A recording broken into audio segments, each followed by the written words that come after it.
Hi tribe, welcome back to Skin Tell Soul Tell with me, Constance Monet. Today we're going to get into the soul part of Skin Tell Soul Tell. Last week we were talking skin, we were talking our general cleaning of the skin, and this week we're going to talk trauma gauging. And I know everyone thinks they kind of have an idea or knows what it is, but today we're going to have a small in-depth conversation about how trauma gauges affects us, how it looks externally coming in, and what it shows up as externally when we're suffering from it. Okay? So you guys just get ready to know me a little better. And just a small disclaimer, I'm not a psychiatrist, I'm not a psychologist, I don't have any type of degree in a psychoanalysis background. I'm only speaking from what I know, going to my therapist, experiencing my psychologist, and processing this particular topic myself. Okay, this is not to diagnose anyone. I don't want to diagnose anyone. If you need a diagnosis, then I would say go and visit or search for a therapist that will be best for you.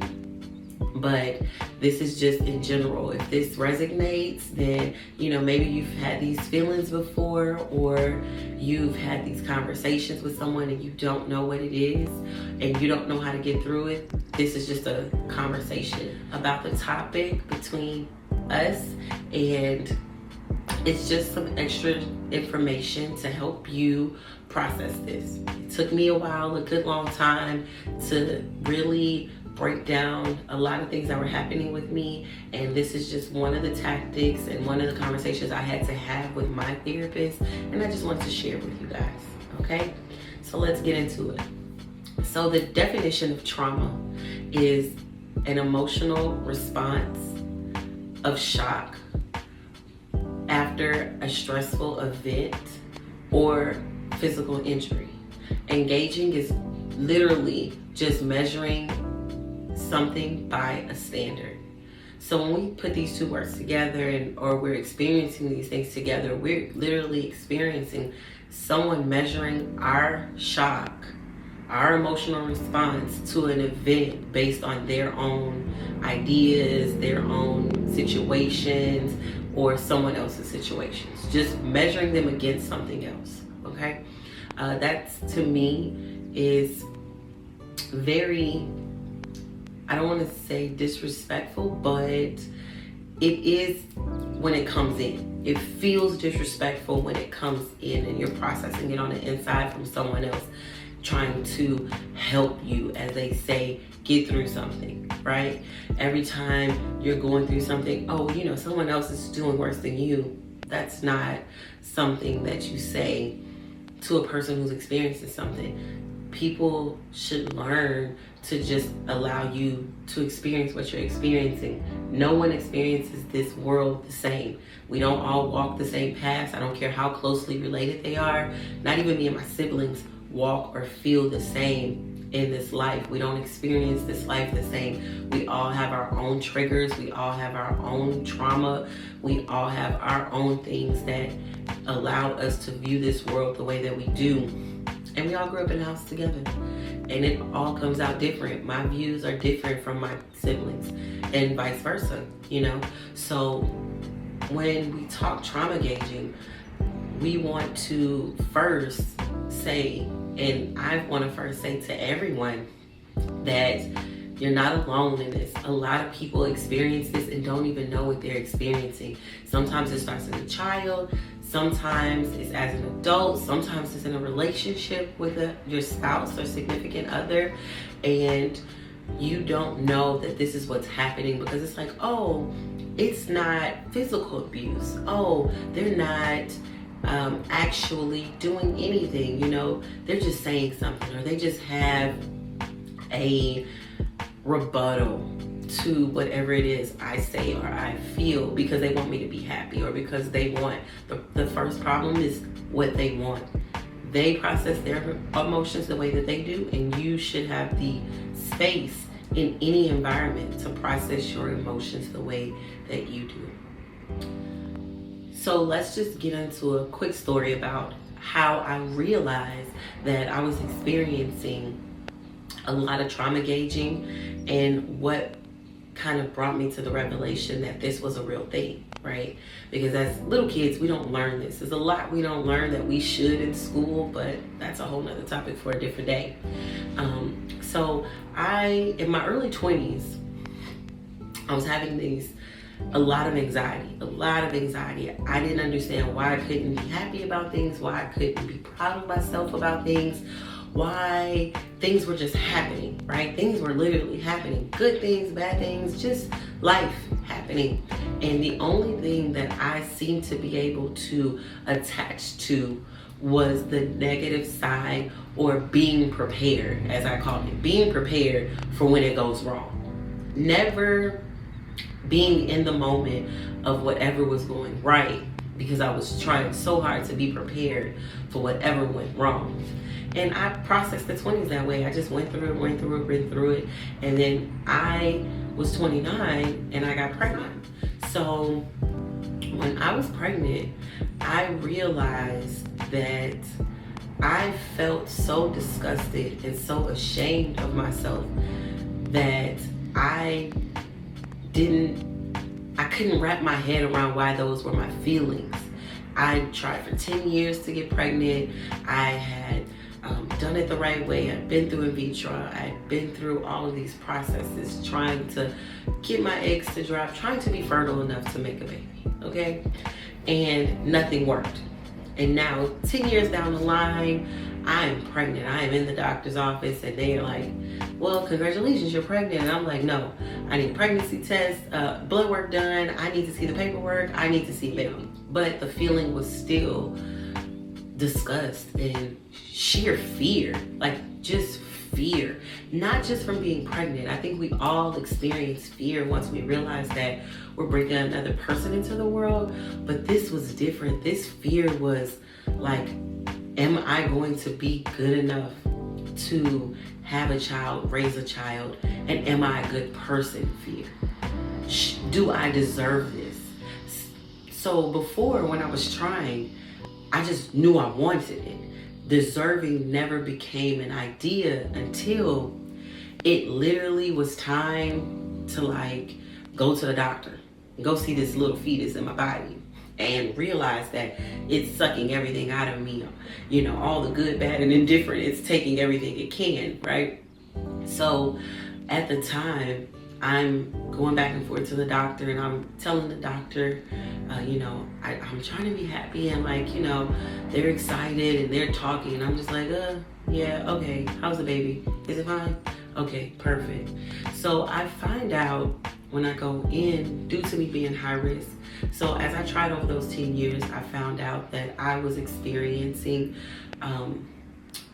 premenopause is what they called it.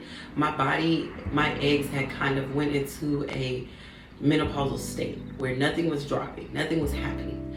It was like, oh girl, you done with this already in 18, 19, 20, and so, through that process, I was like, I don't believe that. I don't believe that. I don't believe that. So, I'd come out of that space, gotten pregnant. So I was already high risk before 30, okay? At 18, I was high risk for pregnancy. So everybody, all the doctors were like, we don't know if you're gonna be able to carry. We don't know how it's going to work.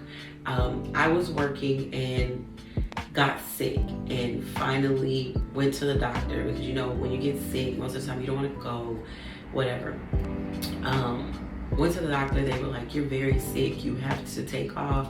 You know what, like the baby is tearing away.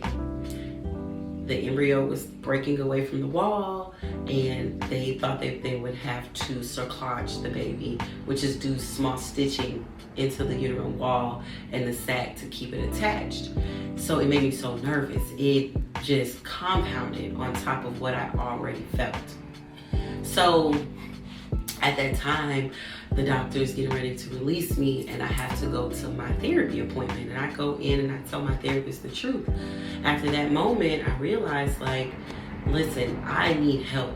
I need mental clarity because I'm not happy about this pregnancy. And I just found out I almost lost my baby, which I don't want to happen. And they put me on bed rest for the entirety of my pregnancy, which was 8.5 months. Okay. It's a long time for a person who has never stopped moving in their lives. So I'm like, I don't think I'm going to be able to do this bed rest. Like, I need help, or I don't think I'm going to make it.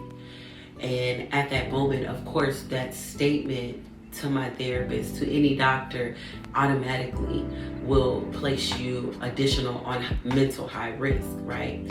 They'll place you in a space where you could end up on a 4872, but I was already in therapy. They already knew about my PTSD, about my emotional disorders, as they say. They were kind of guessing to figure out what was wrong, right? So I was emotionally untogether. That's what I'm gonna say. So, that threw up a red flag. And she said, okay, I can't let you leave here until we get you in to see a psychologist. I said, that's fine, but I'm not taking any medication. She said, fine, we're just gonna have to put together a serious plan so that, you could get through this process. At that moment, besides her saying that, I knew that I needed help so bad because I did not emotionally accept that I could be a mother and be a good mother, even though I knew I wanted a baby. So 8 months pass. I go to therapy. I'm in therapy, once a week, the entire pregnancy. I'm going through my ups and downs. You have your ebbs and flow of life. It is killing me to be on, literally, I feel like I was just gonna fall out. Being on bed rest was so hard for me. So I was going through that, the process happened, and then I started realizing every time my therapist would say, okay, so you made it through this part, everything's wonderful. And I say, well, I don't know if I'm gonna make it tomorrow. I don't know if the baby's gonna do this. I don't know. And she told me, she said, why are you trauma gauging yourself? And I said, what? And she said, why are you turning every single thing positive into something negative before anyone can tell you something negative? And I said, well, I don't know. She said, so we're gonna work on that throughout this pregnancy because we need you to get through that before you can have this baby and be okay. So, we go through all these tests, tries, and meditating, and we tried it, okay? So we finally get to a place and I'm like, I understand what you're saying now. I'm like, I do that. I attack myself before anyone else can attack me. I shut my feelings down, and my thing was to go in the closet and cry. I literally would go into a closet, have my moment of crying, and then I would come back out into the world and present, buttoned up, all together, present to my family, to outsiders, to anyone. That's how I expressed myself.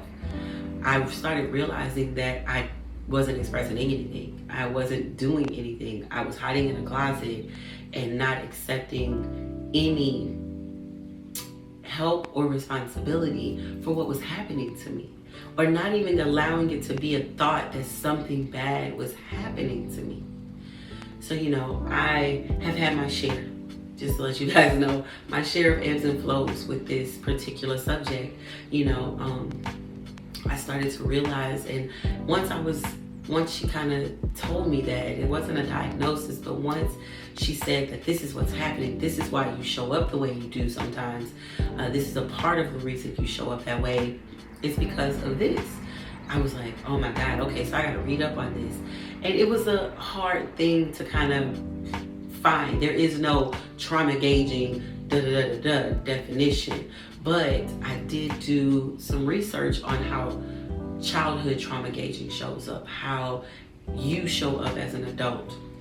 And that's what I want to share with you guys the most, is like, this is how it looks, this is how you present, and this is how you can start to recognize, so that you can help yourself see, okay, I'm having this moment, this is not a crazy moment, I can deal with this.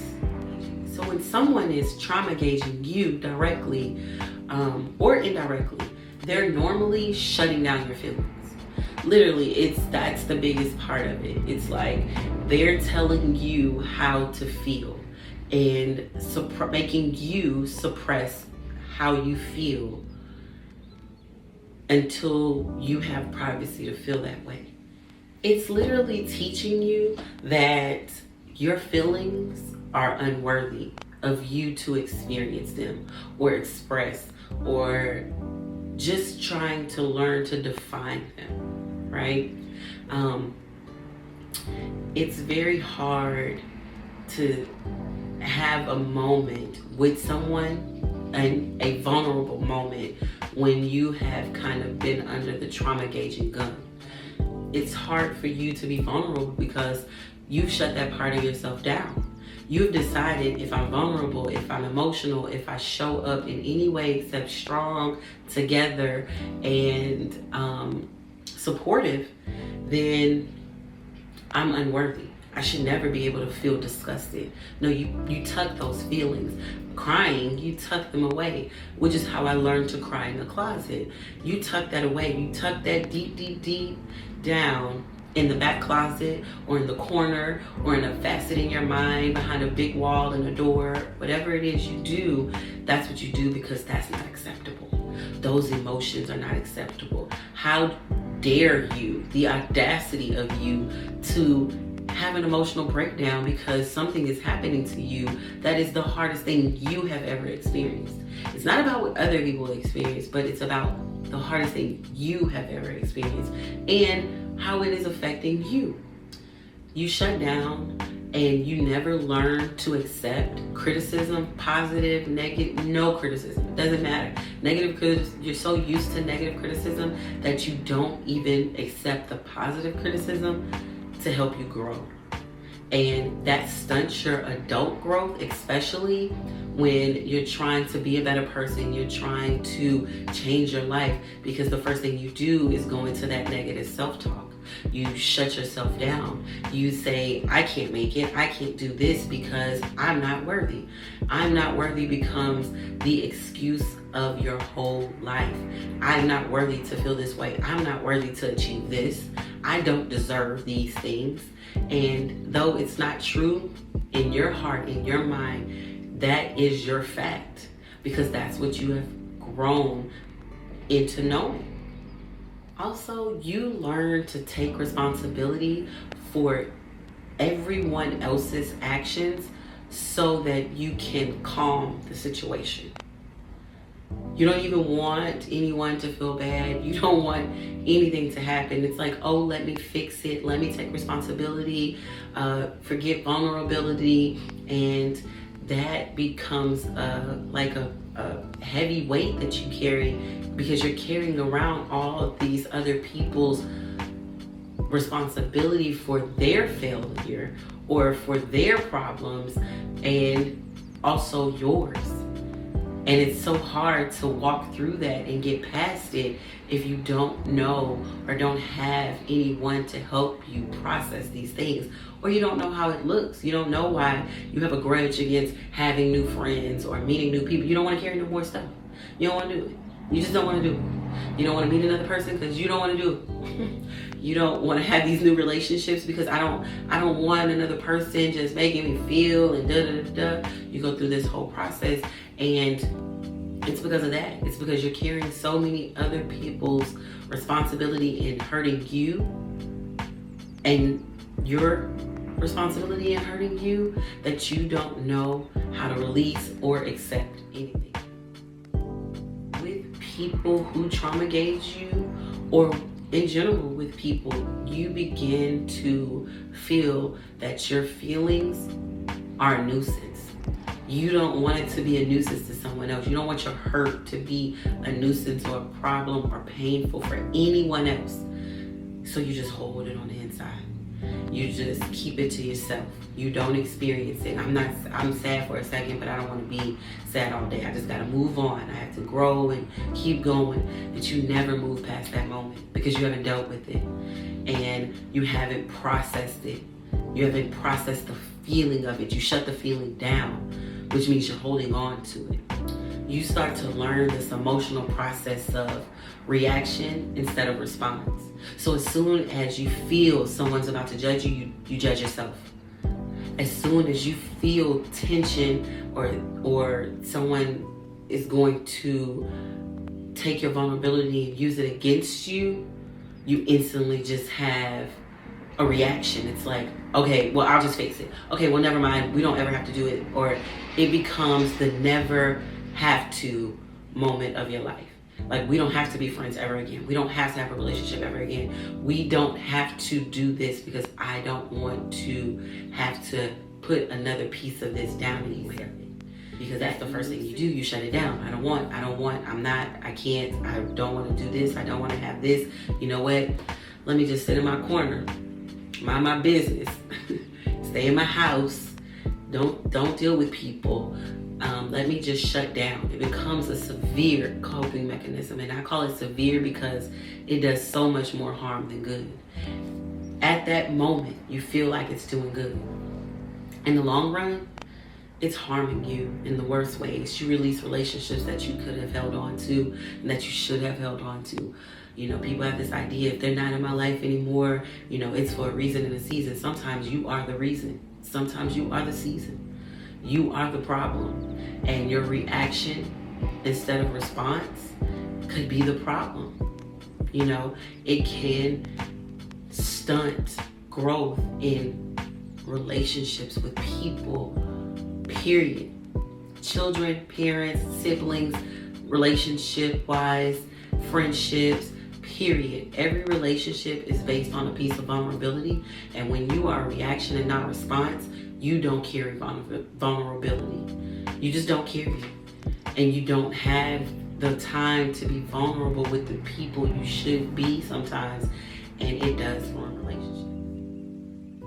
The biggest part that hurt me the most, and maybe a lot of you, you know, if so, you know, I just want to say I understand, okay? The biggest thing about experiencing and internalizing the trauma engaging was feeling small. Teaching myself at a young age until pregnancy and therapy, until I was 30 pretty much, teaching myself how to be small, how to make myself the smallest in the room, not to be seen, not to be heard, but to be there. The experience was better than the overall presence of knowing I was there. Being that small hurts so much for me. It hurt so much. It really stunted my growth. It took me 5 years to get here, to sit in front of you guys and to be doing this show. I worked on another show prior to this with my sibling, and I love him to death. He is so supportive when it comes to me coming out of my shell. All of my siblings are. And they always say, you're great, you're good. But when you don't feel that, when you're in a box, a little bitty box, and you're so small in the world and to yourself, you never feel the way that other people feel about you. The ones that love you the most and that give you that encouragement, you don't see it. And that hindered my growth for a very, very long time. It literally stopped me from doing the things I knew I could do because I instantly would be like, I don't want anyone to give this kind of criticism to me, so I don't want to be vulnerable. I don't want hurt. I don't want it. I've already pushed that to the side. I just don't want it. And that's not real. That's not realistic. That doesn't help you. It doesn't actually fix a thing. I spent all these years staying in this box. I'm a Marine. I graduated from the Marine Corps. I wasn't happy about it. Graduated from high school. I wasn't happy about it. Got pregnant with my baby. I wasn't happy about it. Helped people do great things in this world. I wasn't happy about it. I still wasn't good enough. I was stuck in that box. I was so tiny that I didn't need to be good enough. I didn't need anyone to see me because I did not want the good judgment or the bad judgment. So I didn't want to be seen. And it took a lot. It took a whole lot of therapy. Whole lot of therapy. It took a lot of me really looking inside. A lot of self-reflection. A lot. My son saved my life. My daughter changed my life. She made me see how beautiful it is to be a woman in this world, to be feminine, to be soft and gentle. I've always been the strongest and the roughest and the toughest, and I can move past this. And she's so vulnerable. She's just like, oh, damsel in distress every day. And I'm like, what in the world is this? She's making me see that those things are beautiful. My son is smothering me with love and feelings that I hadn't processed because I kept myself in that box, because I did not want anyone to say that my hurt or my feelings were not valid. So I never let anyone see them before my kids. Now I feel like all the time I'm like, oh my God, I need to be a damsel today. Let's just damsel and distress it out, okay?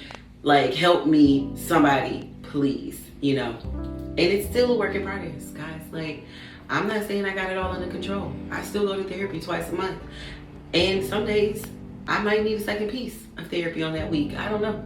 It just depends on how life is going, how things are happening. But I have put in a lot of work to get here. I'm here before you guys, talking to y'all, building a family with you guys, expressing and showing myself. I haven't done that in all the years I've been alive. So, it's helping. And I have a true testimony to therapy, to self-reflection, to all of it working past the trauma, working past how others have made me feel, and how small I've created this narrative of making myself feel. You have to learn to embrace every feeling. If you're sad, cry at that moment. Don't hold it in. Don't let nobody look at you crazy. Cry, ugly cry at that moment. Just fall out, roll on the ground, do whatever it is you need to do. But get it out. If you're happy and how you feel is you want to jump up, touch a tree, fly away, kick your heels, you want to roll on the ground in freaking glitter, you want to go to a store and pour glitter on yourself, do whatever it is that makes you feel the way that you feel. It doesn't matter what the feeling. Do whatever it is so that you can express that feeling. Get that feeling out. Because you don't want to bottle anything up. You shake up a soda in a bottle and the cap will explode. And when something shakes up your life and you are that compressed, carbonated, whatever, even water, but that you're that compressed, your top blows. You lose it. You react instead of respond. That is like the biggest thing that I learned. Like, you have to experience this. Experience those feelings. It doesn't matter how old you are. Start right today.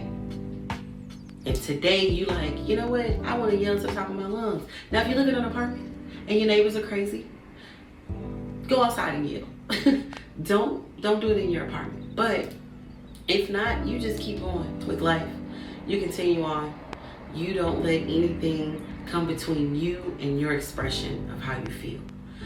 Anger is a feeling, but it is normally because you're misunderstood and you're sad, not because you want to fight. Dig in to why you feel the way you feel. Even when you're happy, dig in. Think about it. Like, why am I happy? Why am I so excited right now?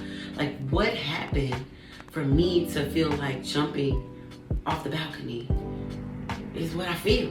Because I just want to jump off my second-story balcony and land on a trampoline and, do a backflip. Because I saw it on TV, and that's what happy looks like to me. Why do I want to do that? Is it because I feel accomplished? Is it because, I am proud of myself? I am happy with myself? I am sad at myself? I can't believe that this is the situation I'm in? Dig in. Dig in and figure it out. That's what helps you truly figure out why, where, when, how, what's going on with you. The second thing that I learned, second biggest thing, stop weighing your trauma against other things. Your trauma is yours, period. How anyone else feels about that, how anyone else intakes your type of trauma, I don't care. And you shouldn't either. Don't care. Shouldn't is an understatement. Just don't. Just don't. Because how you have to process your trauma, did you hear the key word? You. How you have to process your trauma is how you have to process it, and you process it in that manner. Period. Don't let anyone outside of you, and don't let yourself weigh your trauma against any standard, because there is no standard for hurt. There is no standard for sadness. There is no standard for loss. There is no standard for emotions. There's no standard. There's no standard for expression. There's no standard. Also, remember that we all have a small child on the inside, and it's us. Our small child lives inside of us. That's why we're experiencing this trauma as adults. That's why we don't know that there are certain things that are happening that we can't get past. It's all our child.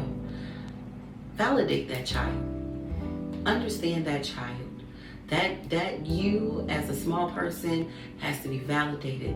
Not understanding, not knowing the hurt that came before. It's not about the blame game. There's nobody to blame for trauma.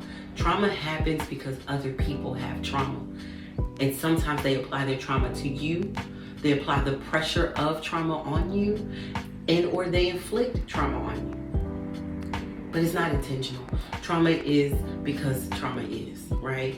Somebody experienced some trauma, they think they're helping you by cutting off things to help you not experience that trauma, which makes you experience your own form of trauma, and then so on. The ball continues to roll downhill, right? And as they say, the buck has to stop somewhere, and you want the buck to stop with you. You want to learn to validate that inner child, to validate that hurt that child feels, and understand yourself. The last key thing, remember, people who love you, who genuinely love you and have worked on themselves and are healed and are in the healing process, won't make you hurt yourself. And I know that's a hard concept, right? People don't make you hurt yourself. The people that love you will not inflict or allow you to walk down a road that makes you hurt yourself. No one will apply weight to you to make you harm yourself internally, externally, because they love you. Why would they want you to hurt, right?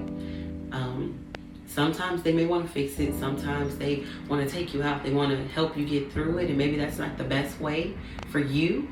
But remember to separate people who love you and people who care about you, because people who love you will never make you hurt yourself. People who care about you will inflict pain on you. Some of them won't, but some of them will. And people who truly love you, some people say, I love you, and if they're inflicting pain on you and making you inflict pain on yourself, how could they love you? That should show you they don't even love themselves, because they're allowing you to fall by the wayside in a puddle of pain and hurt, and they're standing up over you and just watching this happen. Something on the inside of them is also hurt, broken, in pieces. So they need to see your pain so that they can feel, oh, at least I'm doing better, the trauma gauge. Oh, at least I'm not as hurt as this person. Oh, at least I'm doing better than you. So, I'm so glad to have had this conversation with you all. I'm so glad to have been able to share this information, to share how this looks, to share how it shows up, and to share how you show up. And to also just give you a little encouragement, like, you can get through all of this. You can push past this point in your life. You can do and be whatever you choose to do and be, right? If you want to be emotionally sound, you want to be a whole person, it takes just as much work to build yourself back up as it does to break yourself down. You weren't broken down and turned into this person, this broken person, in a day. Took years on top of years on top of experiences on top of experiences to get you here. So remember, it's going to take years on top of years and then new experiences on top of new experiences to build you in the manner that you want to be built, okay? If any of this resonated with anyone, please, please, please leave a comment. I don't care what the comment is. Express yourself however you choose to. But just leave a comment down below and make sure that you are taking these words as positive affirmations only. I only want to breathe life into everyone who is experiencing my words. Okay, that's it. I just want to breathe new life into anyone who needs it. If you don't, just say that or don't. However you feel, you know. I just want to thank everyone for showing up and showing me love and for being here with me to experience this journey. So as always, I'll see you guys next Thursday, and don't forget to like, subscribe, and hit that notification button so that you can stay in tune with what's going on with me here at Skin Tell Soul Tell. So everyone, breathe easy, live light. Bye.